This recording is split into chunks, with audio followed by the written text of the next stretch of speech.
নমস্কার, ঘরকন্যা লাইফের নতুন একটি কুকিং ব্লগে সবাইকে স্বাগত জানাই। আজকে রান্না করব দক্ষিণে একটি রেসিপি, মানে সাউথের খুব ফেমাস একটি মাছের রেসিপি তোমাদের সঙ্গে শেয়ার করব। এই মাছের কারিটার নাম হচ্ছে মিন কলম্বো। তো এই মাছটা অনেক রকমভাবেই রান্না হয়, তবে এইভাবে রান্না করলে সময়টা একটু কম লাগে।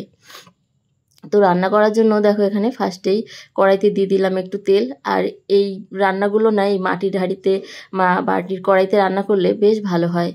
তো তেলটা গরম হলে তার মধ্যে একটু গোটা জিরে, গোটা ধনে দিলাম, আর দিলাম একটু আদা কুচি, একটু রসুন। তো 4-5 কোয়া রসুন দিয়েছি, একটু ছোট কেটে দিয়েছি। এখানে দিলাম পেঁয়াজ, তো একটা ছোট সাইজের পেঁয়াজ দিয়েছি, আর 4-5টা ছোট পেঁয়াজ, মানে ছাঁচি পেঁয়াজ যেগুলো বলে। এখানে দিয়ে দিলাম দুটো পাকা পাকা টমেটো, খুব সুন্দর লাল দেখে টমেটো দিয়েছি, এতে কিন্তু কালারটা বেশ ভালো আসবে। দিয়ে দিলাম একটু কারি পাতা, তো 10-12টা কারি পাতা দিয়েছি। দিয়ে দিলাম 1 চামচ লবণ, হাফ চামচের একটু কম দিলাম হলুদ। এবার দেবো এই যে ধনে পাতার ডাঁটি, তো এটা দিলে কিন্তু ফ্লেভারটা আরও ভালো আসবে। তো এই ধনে পাতার ডাঁটিটা কিন্তু হাত দিয়ে একটু ছিঁড়ে দিলাম, তোমরা কেটেও দিতে পারো। তো এবার একটু নাড়িয়ে চাড়িয়ে মিশিয়ে নেবো। তো মেশানো হয়ে গেলে কিন্তু এটাকে একটু ঢেকে দিতে হবে, যাতে সবজিগুলো সব সুন্দর গলে যায়, মানে টমেটো পেঁয়াজ রসুনটা দেখো এই যে একটুখানি ঢেকে দিয়েছিলাম, তারপরে এই যে ঢাকাটা তুলে এটা কিন্তু গলে এসছে। এটা কিন্তু বেশি ভাজা যাবে না। এবার কিন্তু আমি নামিয়ে নেব, নামিয়ে ঠান্ডা করে পেস্ট করে নিতে হবে। এবার দিয়ে দিলাম আবারও কড়াইতে একটু তেল দিলাম। তো তেল দেওয়ার পরে দিয়ে দিলাম এই যে ফোড়নে একটুখানি মৌরি। তো এটা কিন্তু মেথি দেয়, তো আমি মেথি দিলাম না, আজকে একটু সর্ষে দিয়েছি। তো সর্ষে ফোড়ন দিলাম। তো সর্ষে ফোড়ন দেওয়ার পরে এই যে একটু শুকনো লঙ্কার গুঁড়ো দিয়ে দিলাম তেলের ওপরে। এবার দেবো একটুখানি হলুদ। তো তেল পরেই হলুদ আর লঙ্কাটা দিলে কালারটা আরও বেশি ভালো আসবে। দিয়ে দিলাম আবারও স্বাদ অনুযায়ী একটু লবণ।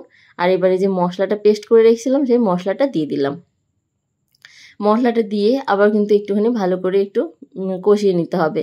তো যেহেতু সেদ্ধ মশলাটা আগে ভাজা আছে, তাই খুব বেশিক্ষণ কিন্তু জাল করা লাগবে না।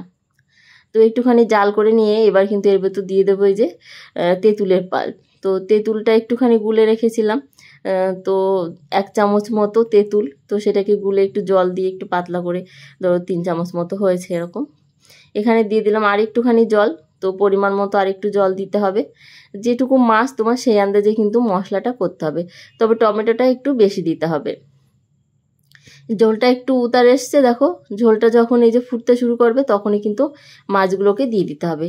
আর এই মাছটা কিন্তু কাঁচাই এইভাবে রান্না করে, এটা কিন্তু খেতে বেশ টেস্টি লাগে। এটা হচ্ছে শিলামিন। তো এই অনেক রকম মাছ হয়, সেই মাছগুলোই কিন্তু এইভাবে মিন কলম্বো রান্না হয় এখানে, আর ভাজাও হয়।